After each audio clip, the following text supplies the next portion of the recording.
할렐루야. 안녕하세요. 대전 침례교회 명성 목사입니다. 오늘 11월 18일 함께 나누실 말씀은 창세기 39장 7절에서 18절 말씀이 되겠습니다.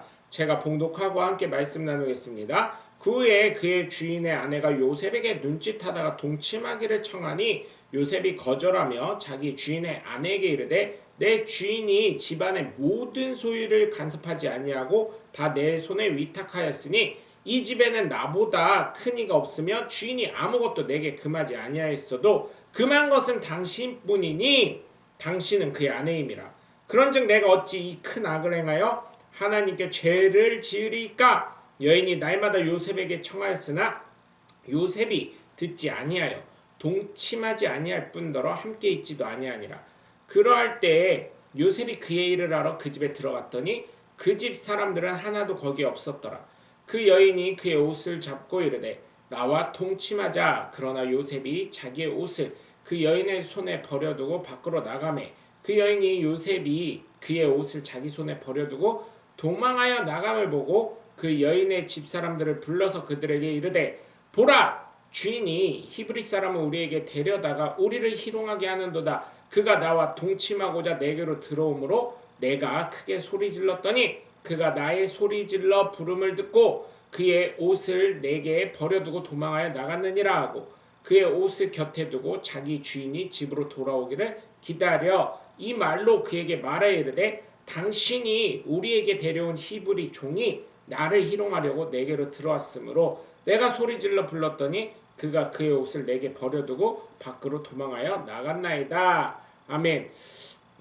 우리가 이 세상을 살아가면서 내가 예수님을 믿기 때문에 하나님이 나와 함께 하시고 계시다는 것을 믿으시나요? 그렇다면 많은 사람들이 이렇게 생각합니다. 그렇게 살아계시고 만왕의 왕이신 하나님이 계신데 어떻게 그렇게 어려울 수 있냐고요. 어려울 수 있다는 것이 바로 성경에서 이야기하는 것입니다. 저는 요셉 그리고 욥을 보면서 그리고 다윗을 보면서 그리고 신약에 정말 하나님이신 예수님이 고난당하시는 것을 보면서 참 안타까운 마음을 갖습니다. 왜냐하면 확실하게 보여주시면 그냥 믿지 않았을까 생각도 하지만 반면에 성경에 또 기록이 되어 있죠. 출애굽기 보면 어때요? 수많은 이적과 기적을 자신들이 경험하고 체험했음에도 불구하고 자신들의 욕구가 충족되지 않으면 어떻습니까? 원망하고 불평합니다. 사람이라는 것이 바로 그렇다는 것입니다. 그렇기 때문에 우리는 나를 위해서 그리고 나의 다음 세대를 위해서라도 바르게 잘 심어야 될 줄 믿습니다. 부모님이 잘 심고 바르게 심은 사람들 보면 대부분 그 자녀들이 자손들이 별 어려움이 없는 것을 볼 수 있습니다.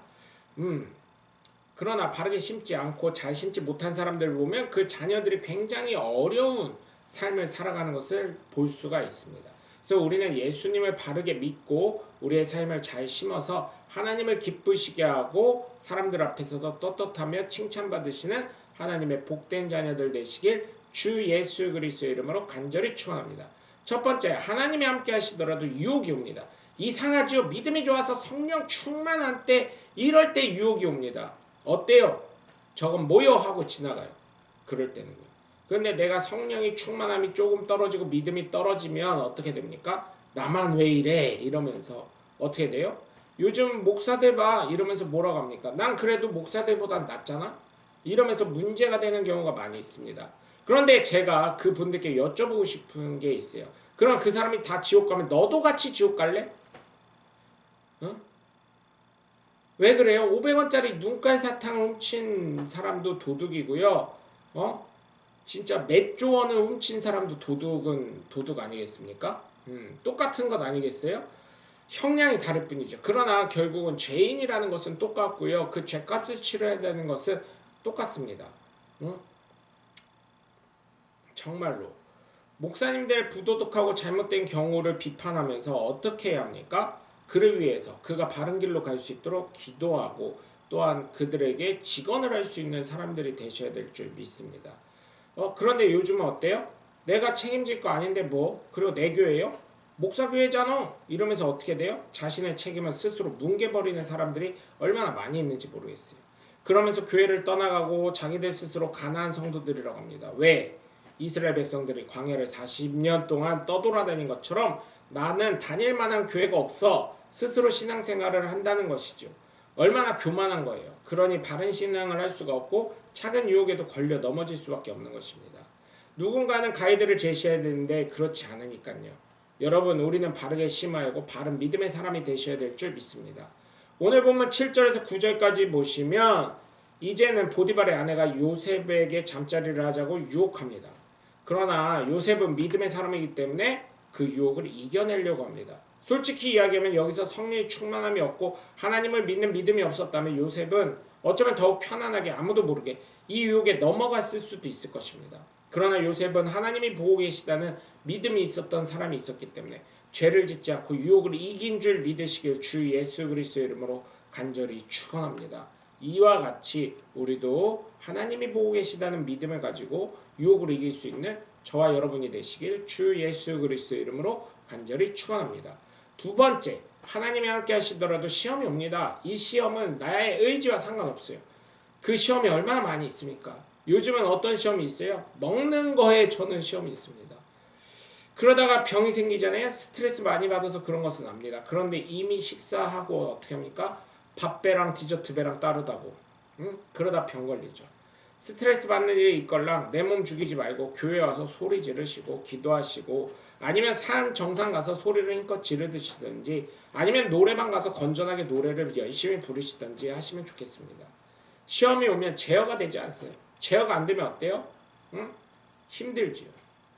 정신적으로 피폐해집니다. 정신이 무너지니까 어렵지요. 뭔가를 통해 풀어야 하는데 대부분 사람들 어때요? 먹는 걸로 많이들 푸는 경우가 있어요. 건전하신 분들은. 그래서 우리나라 속담에 뭐라고 합니까? 우리나라에서 계속해서 어때요? 속담은 아니고요. 우리나라 지금 열풍이 어때요? 매운 거 자꾸. 갈수록 매운 게 계속 유행이 돼요. 그 이유는 우리나라 사람들이 스트레스 많이 있다는 거예요. 우리나라에만 인정되는 병이 하나 있어요. 화병. 그게 스트레스입니다. 시험이 오면 결국 화병이 오기고 몸이 망가집니다. 왜 그래요?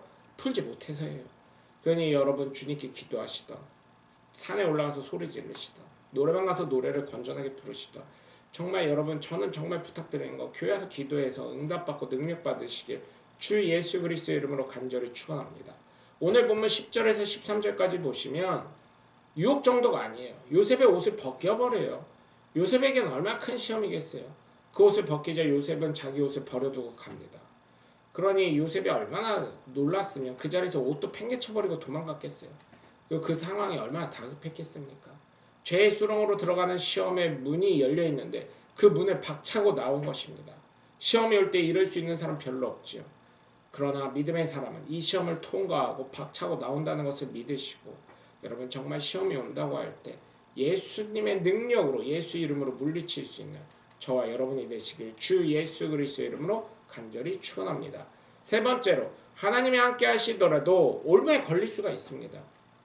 이상하게도 사탄이 하는 짓을 보면 참 놀랐지요. 처음엔 살살 꼬드게 그러다가 고난을 줍니다. 그러다가는 벌어질 것 같으면 어떻게 해요? 함정과 수렁에 넣어버립니다. 아주 나올 수 없는 구렁텅이에 빠져요. 늪에 빠집니다. 어떻게 해야 합니까? 하나님께 기도해야 합니다. 성경에는 그런 경우가 얼마나 많이 나오네요. 예수님의 삶도 그렇습니다. 광야에서 어려움이 처음엔 뭐예요? 살살 유혹합니다. 그러다 이 세상을 살면서 바리새인과 서기관들, 종교 지도층에 의해 핍박받죠. 그러다가 안 되니 어떻게 해요? 결국은 십자가에 달려 죽게 합니다. 이게 사단의 3단 진법인 것입니다. 오늘 본문의 보디발의 아내가 꼭 그렇죠. 처음에는 유혹합니다. 그러다가 옷을 벗기면서 시험거리를 줘요. 그러다 안 되니 어떻게 해요? 거짓 증언을 합니다. 네? 요셉을 포기하죠. 사단은 이렇게 우리를 어떻게든 올가매기 위해 노력합니다. 베드로전서 5장 8절을 보면 근신하라 깨어있으라고 합니다. 우는 사자처럼 두루 다니는 삼킬 자를 찾는다고 합니다. 이 베드로가 이 당시에는 수많은 이단이 있고 예수님의 재림을 기다리는 시기였죠. 그렇기 때문에 늘 시비와 유혹과 핍박이 있었습니다.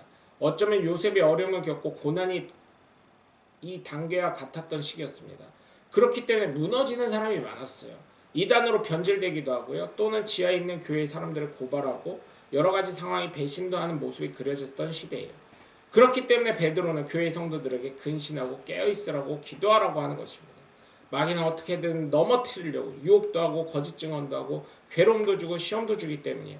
그런데 오늘은 어떤가요? 아주 자유를 주었음에도 불구하고 스스로 무너지는 사람이 많습니다.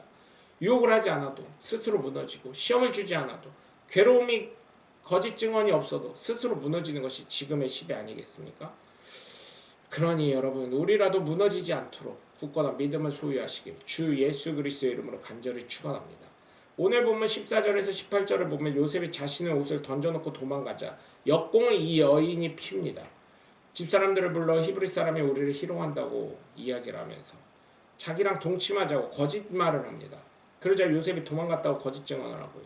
요셉의 옷을 가지고 보디발이 올 때까지 기다리고 그대로 고합니다. 여러분 우리의 삶에는 나와 상관없는 이상한 일들이 발생할 때가 있습니다. 그러나 그럴 때 우리는 사단이 틈탄 것을 분명히 깨닫고 기도로 그 올무에서 벗어나셔서 하나님의 놀라운 은혜와 복을 체험하시고 간증할 수 있는 저와 여러분이 되시길 주 예수 그리스도의 이름으로 간절히 축원합니다. 여러분 오늘도 함께 해주셔서 감사합니다. 저는 대전 침례교회 면성 목사였습니다. 감사합니다. 샬롬.